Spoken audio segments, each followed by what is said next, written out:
तो यहाँ पे पॉपुलेशन एकदम इंक्रीज हुई है। हमारे जंगल्स हैं उनमें जंगल काट के कंक्रीट के जंगल बने हैं। भारत एक्सप्रेस की टीम लगातार ग्राउंड जीरो को से रिपोर्ट कर रही है और हम पल पल की खबर दे रहे हैं। लेकिन सबसे बड़ा सवाल ये है कि उत्तराखंड में पहाड़ क्यों दरक रहे हैं, क्यों पहाड़ कांपने लगे हैं और इस चीज से यहाँ के रहने वालों पे जीवन पर कितना असर पड़ रहा है।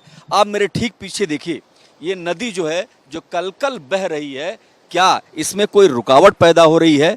ऐसी क्या वजह है कि लगातार यहाँ पर इस तरीके की जो है घटनाएं हो रही हैं? और ये पहली घटना नहीं है। और जिस तरीके से सैलाब आया है, जिस तरीके से यहाँ पर लोग परेशान हैं कि पता नहीं कब क्या हो जाए, ये बहुत सारे सवाल खड़े करता है। हमारे साथ कुछ लोग हैं जो यहाँ पे स्थानीय लोग हैं, इनसे जानने की कोशिश करते हैं कि आखिर ये क्या सोचते हैं। ये बताइए कि इतना बड़ा हादसा हुआ है, न जाने कितने लोगों की जिंदगी तबाह हो गई है, आखिर ये सब हो क्या रहा है? आप लोग क्या सोचते हैं? सर देखिए, पहाड़ आज से ही नहीं, बहुत पहले से त्रादशियों का स्टेट है। यहाँ पे ये इस तरह की आपदाएं आती रहती हैं। पर हो क्या रहा है आज, अगर मैं कंपेयर करूँ 10 साल पहले या 20 साल पहले से पहाड़ों को, तो एक तो यहाँ पे पॉपुलेशन एकदम इंक्रीज हुई है और दूसरी जो बड़ी चीज़ है कि अब जो हमारे जंगल्स हैं उनमें जंगल काट के कंक्रीट के जंगल बने हैं। और क्योंकि पहले जो हमारे लोग हुआ करते थे वो अक्सर इस हिसाब से अपना कंस्ट्रक्शन करते थे जो नदी नालों से थोड़ा दूर हुआ करता था। अभी क्योंकि रोड आ गई हैं और लोग चाहते हैं कि हम रोड के पास रहें, तो फिर वो ये सब भूल गए हैं कि हमने जो कंस्ट्रक्शन किया है वो नदी नालों के साथ ही जुड़ के किया हुआ है। तो अभी इस चक्कर से क्या हो रहा है कि देखिए, ये जो खाले गधेरे जो पहले से ही आते हैं, लोग अब इनके पास गए हैं। लेकिन ये तो कोई प्राकृतिक आपदा है नहीं, ये प्रकृति आपदा बनाई गई। और यही सवाल बहुत बड़ी है जो ये उठा रहे हैं कि आखिर क्या हमने इस तरीके के खतरे को खुद ही अंजाम देना शुरू कर दिया है, क्योंकि प्रकृति के साथ छेड़छाड़ हुई। और ये बहुत अच्छी बात कर रहे हैं कि उत्तराखंड में पहले इस तरीके के हादसे नहीं होते थे लेकिन इस लेवल का नहीं। आप बताइए, आप यहीं रहते हैं, क्या नाम है आपका? मनोज।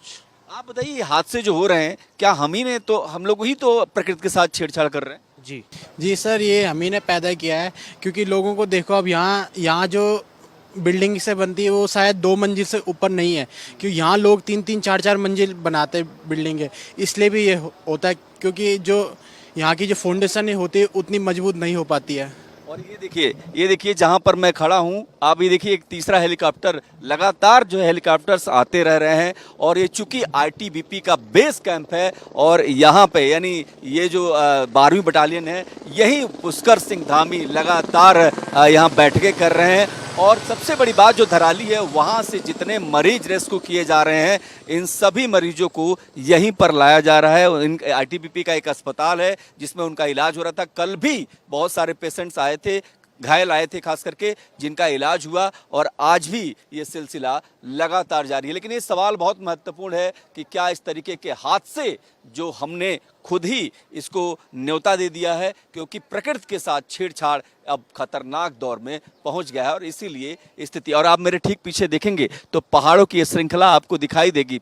खूबसूरत मंजर है, बहुत ही अद्भुत मंजर है। और उत्तराखंड देवभूमि है, ये बहुत अच्छी जगह है। लेकिन इन सबके बीच अब डर और दहशत का एक ऐसा माहौल भी आ गया है जहां पर अब लोगों के लिए नई नई चुनौतियां पैदा हो रही हैं। कैमरा पर्सन धर्मेंद्र के साथ मैं दीवनाथ, भारत एक्सप्रेस।